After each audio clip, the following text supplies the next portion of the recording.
Hello বন্ধুরা, না আটা না ময়দা না সুজি আর চিড়ে এসব কিছুই লাগবে না।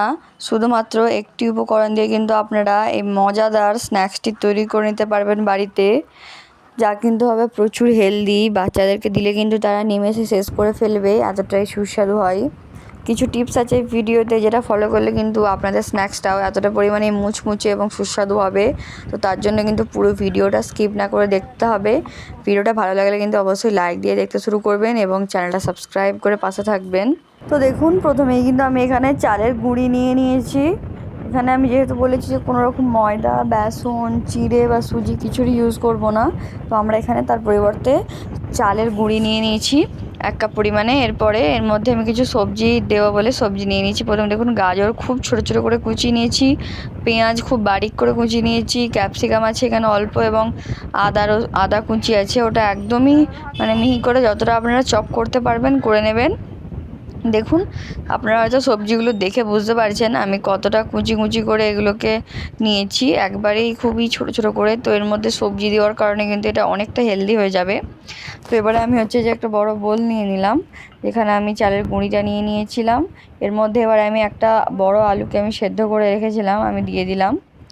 শুধুমাত্র আলু সেদ্ধটাই আপাতত দিলাম, দিয়ে হাতের সাহায্যে স্ম্যাশ করে নেবো আলুটাকে। খুব ভালোভাবে আমাদেরকে মিশিয়ে নিতে হবে চালের গুঁড়ির সাথে, যেন খুব ভালোভাবে মিশে যায়, কোনো আটা যেন পড়ে না থেকে যায়।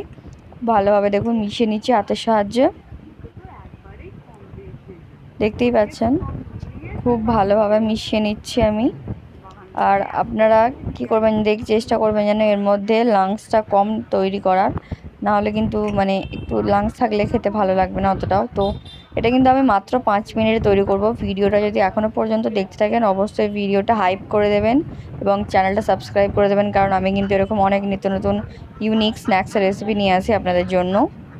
তো দেখুন, এরপরে বাড়ির নর্মাল টেম্পারেচারে যে জলটা থাকে সেই জলটা দিয়ে আমরা অল্প অল্প করে আমাদেরকে এখানে একটু জলটা দিয়ে আমাদেরকে একটা কনসিস্টেন্সির ব্যাটার করে নিতে হবে, ঠিক কনসিস্টেন্সির। আমি আপনাদেরকে দেখিয়ে দেবো। একদমই কিন্তু জলটা খুব মেপে মেপে দিতে হবে, একদমই কিন্তু পাতলা হওয়া যাবে না। আমি যেই কনসিস্টেন্সিটা আপনাদেরকে দেখাবো ঠিক সেরকমই করতে হবে। দেখুন, আমি যে জলটা দিয়ে এবারে প্রথমে হ্যান্ড উইস্কের সাহায্যে একটু জলটা দিয়ে মিশিয়ে নিলাম। এরপর যখন এটা ঠিক এরকম কনসিস্টেন্সির মধ্যে চলে এসেছে, তারপরে এর মধ্যে আমি সব সবজিগুলো ধীরে ধীরে অ্যাড করে দিচ্ছি। এতে কিন্তু কোনো এক্সট্রা মশলাও লাগবে না।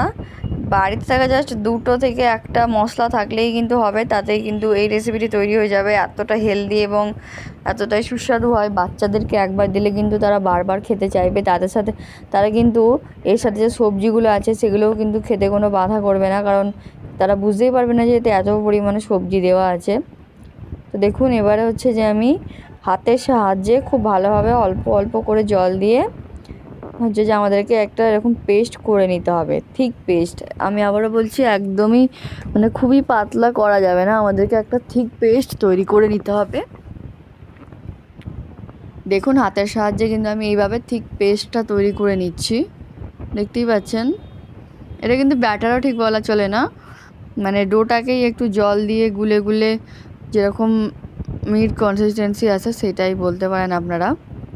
তো এরপরে আমি এর মধ্যে শুধু জাস্ট 1 চিমটি পরিমাণে লবণ দিলাম, আর কোনো ধরনের কোনো মশলাই কিন্তু আমি ইউজ করব না। জাস্ট 1 চিমটি পরিমাণে লবণ দিয়ে আবারও হাতের সাহায্যে এভাবে ফাটতে থাকবো। দেখুন, এরকম একটা কনসিস্টেন্সি আমি রেখেছি, আপনারা হয়তো দেখে বুঝতে পারছেন। এভাবে হাতের সাহায্যে আমি যে ফেটে নিচ্ছি, দেখতেই পাচ্ছেন। আপনারাও কিন্তু যদি এই স্টেপটা ঠিকভাবে বুঝতে না পারেন তো ভিডিওটা কিন্তু একবার রিওয়াইন্ড করে দেখে নিতে পারেন, তাহলে কিন্তু আপনারা বুঝে যাবেন।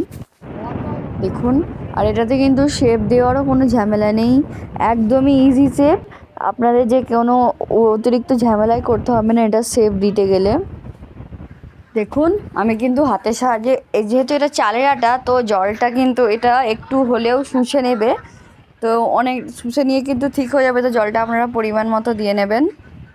আমরা যেমন বাড়িতে যেমন বড়া তৈরি করলে যেভাবে আমরা ব্যাটারটা করি না, এটা ঠিক সেরকম কনসিস্টেন্সিতে রাখতে হবে।